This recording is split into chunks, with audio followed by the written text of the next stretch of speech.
Hello everyone. I hope आप सभी लोग बहुत अच्छे होंगे।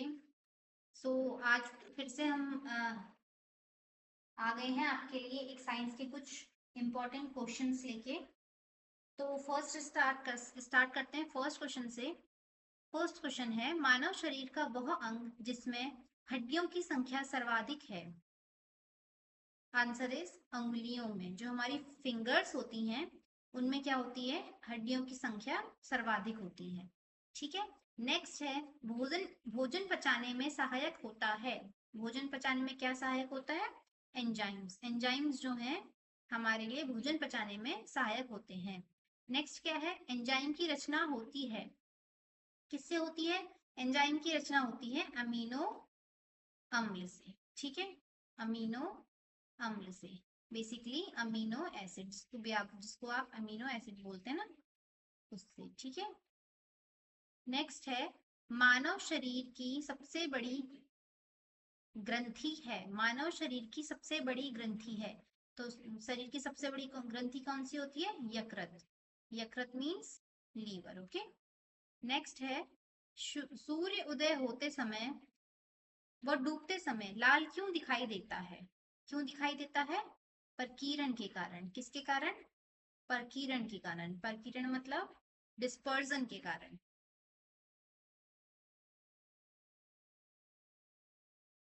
ठीक है, प्रकीर्णन मतलब डिस्पर्जन के कारण। घरों में विद्युत संयंत्र जोड़े जाते हैं, मतलब कि जो हमारे घर में लाइटनिंग होती है, जो आपस में सारे तार वगैरह जुड़े रहते हैं, वो किस में जुड़े रहते हैं? वो जुड़े रहते हैं समांतर क्रम में। ठीक है, समांतर क्रम यानी कि पैरेलल सीरीज में। ठीक है, पैरेलल कनेक्शन में। लोहे में जंग लगना एक है, क्या है? लोहे में जंग लगना एक है रासायनिक अभिक्रिया या रासायनिक क्रिया। ठीक है, केमिकल रिएक्शन। क्या है? एक केमिकल रिएक्शन। ठीक है। ओके, ये थे हमारे कुछ वन लाइनर्स। अब स्टार्ट करते हैं एमसीक्यूज। हमारा पहला क्वेश्चन है, मलेरिया परजीवी के कारण होने वाली एक घातक बीमारी है जो काटने से लोगों में फैलती है। Malaria is a deadly disease caused by a parasites that spread to people through the bite। Anopheles मच्छर, एंडीज मच्छर, क्यूलेक्स मच्छर या फिर पिस्सो malaria. Anopheles mosquito, Aedes mosquito, Culex mosquito या फिर फैलिया मलेरिया। ठीक है। The correct answer is option number A, Anopheles मच्छर। एनाफिलीज मच्छर बेसिकली मादा मच्छर होती है, उसके काटने से जो है मलेरिया फैलता है। मलेरिया 2020 में मलेरिया के 144 मिलियन जो है हमारे केसेस पाए गए थे पूरे वर्ल्ड में। ठीक है, ये वैसे भी जो अगर फैलता है तो बहुत बड़े अमाउंट में फैलता है। ठीक है। नेक्स्ट क्वेश्चन है, वयस्कों में किस बीमारी का अर्थ है नरम हड्डियां, जो आमतौर पर विटामिन डी की कमी से होती हैं? विटामिन डी की कमी से होंगी या फिर किसके होंगी? पाचन या गुर्दे की बीमारी के कारण होंगी। Which disease in adult means soft bones that causally develops because of the vitamin D deficiency, often from not getting enough sunshine or a less often digestive or kidney disease। First है आपका osteopenia, osteomalacia, osteomyelitis, osteoporosis. ठीक है। The correct answer of this question is osteomalacia. Osteomalacia. अब यहाँ पे हिंदी में ही लिखा है, option B is your correct answer. English में लिखा है, सॉरी, इसको हिंदी में बोलते हैं अस्थि अस्थि मृदुता। ठीक है, अस्थि मृदुता। नेक्स्ट क्वेश्चन है, बंदर के काटने से होने वाला रोग की पहचान कीजिए। Identify the disease caused by a monkey bite. Malaria, influenza, typhoid, rabies. Malaria, influenza, typhoid, rabies.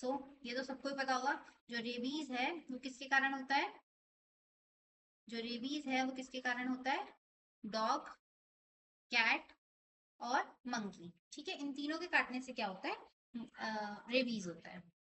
एक ऐसे तरीके की पहचान कीजिए जो एक गैर संचारी रोग को किसी में ना होने से नहीं रोकता है। रक्तदान, मतलब identify one one of that can prevent some from getting a non communicable disease doesn't stop, ठीक है, जिससे नहीं रुकती हैं, होगी मतलब रक्तदान, संतुलित आहार, पर्याप्त नींद, स्वस्थ आहार, blood transfusion, balance diet, adequate sleep या हेल्दी डाइट। ये तीनों तो आपको पॉजिटिव लग रहा है, अगर आप तुक्का भी मारेंगे तो जो ब्लड ट्रांसफ्यूजन है आपका, वही आपका करेक्ट आंसर होगा, ऑप्शन नंबर फर्स्ट, ठीक है।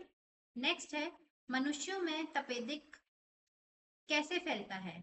How is a tuberculosis spread in a human?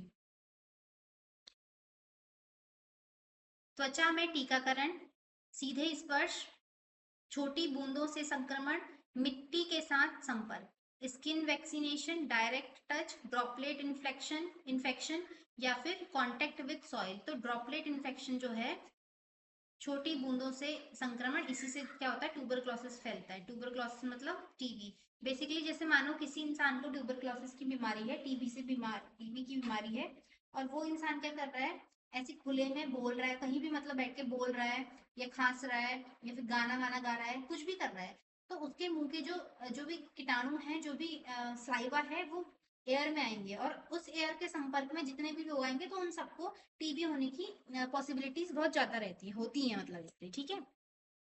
Next question है, आयोडीन की गंभीर कमी का प्रत्यक्ष लक्षण है, विच of the which is the direct symptom of server iodine deficiency? क्या है? दंत क्षय, अंधेरे में दृष्टि हानि, गर्दन में सूजन, मसूड़ों में खून बह रहा हो, tooth decay, loss of vision in a dark, swelling in the neck, gums are bleeding.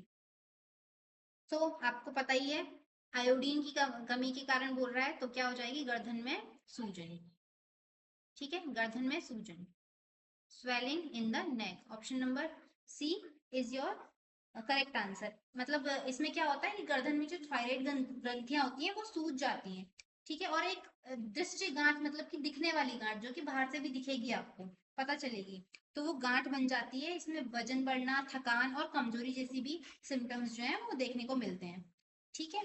Next question है, निम्नलिखित में से कौन सा रोग हेलिकोबैक्टर पायरोली के कारण होता है? चिकनगुनिया, दाद, रुपेला, जठर रोग। Which of the following disease is caused by a Helicobacter pylori? क्या है? चिकनगुनिया, रिंगवर्म, रुबेला या फिर गास्ट्रिच, ठीक है। So the correct answer of this question is gastritis. जो जठर रोग है, वो आपका किसके कारण होता है? हेलिकोबैक्टर पायरोलिया, ठीक है। हेलिकोबैक्टर पायरोलिया एक है क्या? बेसिकली ये एक टाइप का क्या है? बैक्टीरिया है, बैक्टीरिया है। बात करें चिकनगुनिया की, तो चिकनगुनिया आपको पता है कि किसके कारण होता है? मच्छर के काटने से होता है, मच्छर से स्प्रेड होता है। दाद, दाद आपको पता है कि स्किन और नेल्स की बीमारी है, ठीक है, और ये होती किसके कारण? दाद फंगस के कारण होती है, ठीक है, फंगस के कारण। और रुबेला, रुबेला क्या है? एक वायरस है, रुबेला क्या है? एक वायरस है, ठीक है। नेक्स्ट क्वेश्चन है, कुष्ठ रोग नामक जीवाणु के कारण होता है। कुष्ठ रोग कौन से जीवाणु के कारण होता है? ठीक है, mycobacterium leprae, Neisseria, gonorrhoea, mycobacterium tuberculosis या हीमोफिल्स पादोसिस, ठीक है। So the correct answer of this question is mycobacteria leprae. First option number A is your correct answer, ठीक है। नेक्स्ट क्वेश्चन है, एंजाइम लिंक्ड इम्यूनोसार्वेट परख निम्नलिखित में से किस रोग की पहचान लगाने के लिए उपयोग किया जाने वाली तकनीक है? ठीक है, सो कौन सी तकनीक है? Enzyme linked immunosorbent assay is a technique used for detection of which of the following disease? पहला है acquired immunodeficiency syndrome, AIDS, kidney cancer, malaria या फिर रूमेटोइड गठिया। So the correct answer of this question is option number first, acquired immunodeficiency syndrome, AIDS. इसकी full form भी पूछी जाती है, तो आप ये देख लीजिएगा। और एचआईवी की तो एचआईवी की पहचान करने के लिए बेसिकली इसका यूज किया जाता है, ठीक है। नेक्स्ट है, पैरासोमिया नामक विकार का दूसरा नाम है। पैरासोमिया नामक विकार का दूसरा नाम है। The another type of the disorder called parasomnia, what is the name? क्या है? स्लीप वॉकिंग, समुद्री बीमारी, अकलाना, रतौंधी। Sleep walking, sea sickness, streaming, या फिर नाइट ब्लाइंडनेस। तो स्लीप वॉकिंग, रात में जो चलते हैं उन लोग स्लीप वॉकिंग जो करते हैं उसी का है पैरासोमिया, ठीक है। Option number A is your correct answer. Okay, so आज का लास्ट क्वेश्चन है, इंसुलिन की कमी से कौन सा रोग होता है? और फर्स्ट ऑप्शन इसमें लिखा नहीं है, वो मैं नोट कर देती हूँ आपको, कि इंसुलिन की कमी से कौन सा रोग होता है। फर्स्ट ऑप्शन है स्क्लेरोडर्मा, ठीक है, स्क्लेरोडर्मा, मधुमेह मेलिटस, मल्टीपल स्क्लेरोसिस, या फिर गठिया, ठीक है। इंसुलिन की कमी से कौन सा रोग होता है? अब ये इंसुलिन की कमी से आपको वैसे तो पता होना चाहिए कि मधुमेह होता है, शुगर जो होता है, डायबिटीज की इलाज के लिए हम क्या करते हैं, इंसुलिन यूज करते हैं, शुगर वाले जो मरीज होते हैं उनको। So the correct answer is option number B, मतलब यहाँ पे सी लिखा है तो आप इसको बी कर लीजिएगा, ठीक है, B, this one, diabetes milds. Okay, so ये थे आज के कुछ इंपॉर्टेंट क्वेश्चंस और कुछ वन लाइनर जो कि आपके आने वाले एग्जाम में बहुत ज़्यादा आपके काम आने वाले हैं। सो ऐसे ही हमारी वीडियो को देखते रहिए और अपनी तैयारी को मजबूत बनाते रहिए। धन्यवाद।